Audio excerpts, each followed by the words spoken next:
Hey guys, hello everyone. Welcome to the first video of tips and strategies to studying abroad. As you all know, I am Faiza Inamdar, a student, blogger, YouTuber and a certified NLP practitioner, and I am here to share some of the tips and strategies for studying abroad from my own experience. So before we actually begin with the first video, I would like to tell you the flow of all the 5 videos. So in the first video, that is today, we will be discussing how to choose your country of preference and how to make what I call the raw list. In the second video, we'll talk about how to make use of external resources. In the third one, we'll discuss how to study the websites of particular universities. And in the fourth one, we'll finally talk about how to shortlist the final list of universities that you'll be applying to.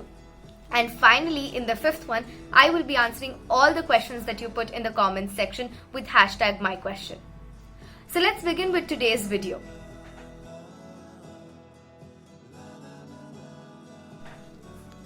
Yes friends, it is very important that you know why you want to study abroad.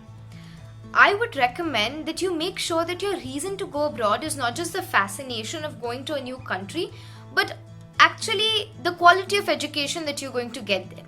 For example, in my case, I want to study abroad because I want to study psychology. And I know that in India, the subject or the syllabus for BSc psychology hasn't changed for around 20 years now. Therefore, I would recommend that you talk to people, you meet new people, consult guidance counselors or career coaches, youngster coaches, and of course, make use of the online resources available and make sure that you have a concrete answer as to why you want to go abroad.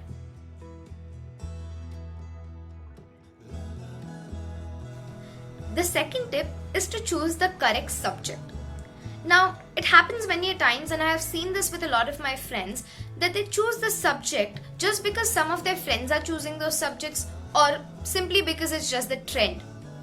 Remember, your subject of choice, your subject of interest, or the subject that you are good at will not necessarily be the same as those that others are good at or the subject that others like. So here's a simple way to find out the subject that is best for you. Take a pen and paper and make these 3 columns: interest, score, and future demand. In the first column of interest, note down the subjects that you like, the subjects that you prefer studying, subjects that attract you. In the second column of scores, note down the subjects that you are good at, subjects where you score well. And in the third column, do a bit of research, talk to people, use the online resources, and find out the subjects that will be in great demand 10 years from now. You may talk to people who have great knowledge or who are experts in the field of occupational demand, and of course you have the online research. And then at the end, compare these 3 tables and voila, you will have the subject that is best for you.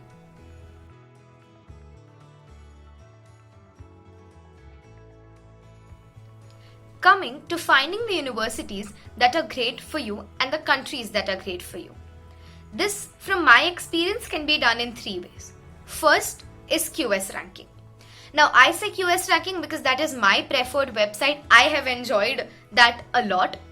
But yes, there are of course many other websites that do the comparing and you can use those. But I prefer QS ranking. If you decide to go ahead with QS ranking, just go on Google, search for QS ranking. And when you enter the website, as you can see on the screen, you'll find a filter section. In the filter, put your level of study, that is postgraduate or undergraduate, and put your subject of choice. That can be, in my case, was psychology. For you, can be anthropology, engineering, or whatever. And then will appear a list. Scroll through the list, find out the universities that appear in top 10, top 20, top 50, top 100, and top 150 to 200. Now, why am I asking to make such a diverse raw list? You will come to find out in the next video. The second way is just the basic method.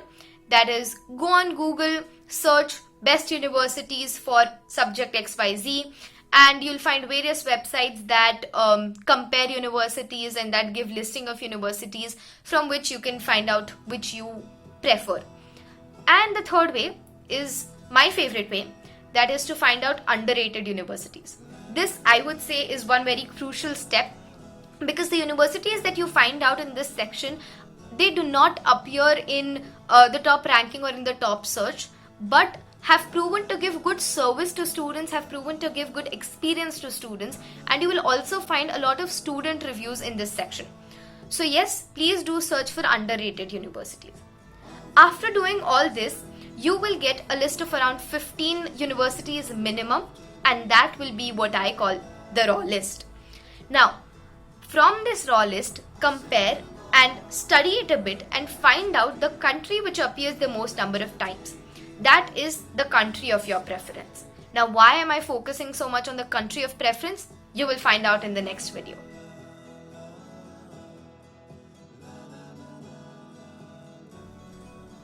Tip 4. The non-technical tip, and in my experience the most important tip. Enjoy the journey. Because doing this research, sitting on your laptop and googling stuff out, talking to people, this is all a huge journey which when you look back is wonderful. And it is a journey of fun, it is a journey of researching, it is a journey of enlightenment. When you find out cool information, weird information, intriguing information, it is always fun. And the fun is much better when you have a partner to share it with. In my case, I have my mother. I share all of my research with her. You might have a friend, a sibling, or even a parent with whom you can share all of your intriguing, enlightening information, and that for sure will make this journey of fun. So make sure that you have all the fun in this journey of researching. If you have queries, put them down in the comments section with #myquestion. Take this 1 week, make your raw list till I get back to you on next Sunday with the next part of the series of tips and strategies to study abroad. Make sure you like the video, share it with your friends, put your doubts in the comments section with #myquestion, and subscribe my channel and hit that bell icon so that you get weekly updates. Also, follow me on Instagram and Facebook so that you don't miss any video.